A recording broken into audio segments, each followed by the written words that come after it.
I'm Jake Mahoney, and this is the Audio Engineering Society's large rotary-style subwoofer. Our project is a special kind of speaker that plays the same types of frequencies as earthquakes and volcanic eruptions. Just like light, music is a spectrum of frequencies. While there are ultraviolet and infrared frequencies of light that the human eye can't see, there are also ultrasonic and infrasonic frequencies of music that the human ear just doesn't pick up. Think of a dog whistle. The intent of this rotary subwoofer is to generate 1 to 20 Hz infrasonic frequencies at high energy levels. This is a niche that very few speakers can fill, with only one commercially available unit capable of playing true infrasonics. While unhearable frequencies aren't necessarily useful for music, it turns out that many of the environments that we interact with daily have resonance frequencies in this infrasonic range. A speaker capable of generating these infrasonic frequencies is relevant to resonance trials and practical theatric effects. We're currently in McArdle Theater, which has a measured room resonance of approximately 8 Hz. At this resonance, the effect of the rotary subwoofer is amplified, which, when paired with 4 kilowatts of 3-phase power, has the ability to shake walls.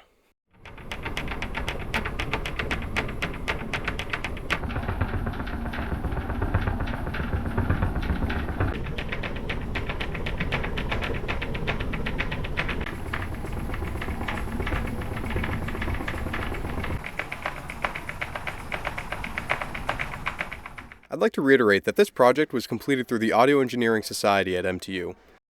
When the team sat down to create a list of design considerations, we settled on 5 main points. For one, we had to ensure that the rotary blades were constrained in the event of a catastrophic failure. Second, we had to minimize unwanted noise and vibration in the system.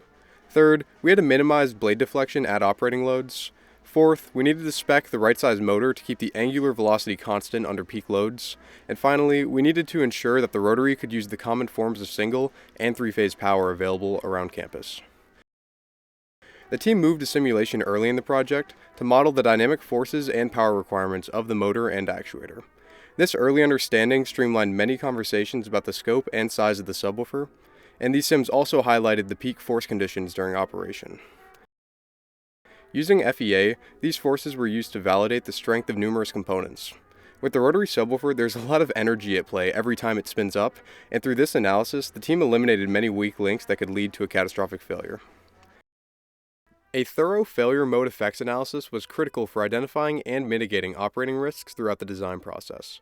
Highlighted are a few key failure modes that relate to the rotating blade hub, the speaker grill, and the angular linkage. This forethought has especially paid off in the blade design. During trials, a bolt in the linkage system sheared and the blade reverted to a neutral position. This was a design feature implemented because of this failure analysis. Finally, we have budget. This rotary subwoofer was primarily funded through the USG Opportunity Fund, which gave our project a $2,500 grant. Highlighted are some of the larger purchased items, including the AC servo motor, a large block of 6061 for the motor spacer, and a sheet of polycarbonate for the blades. Thank you for your time, and we hope to see you at Design Expo.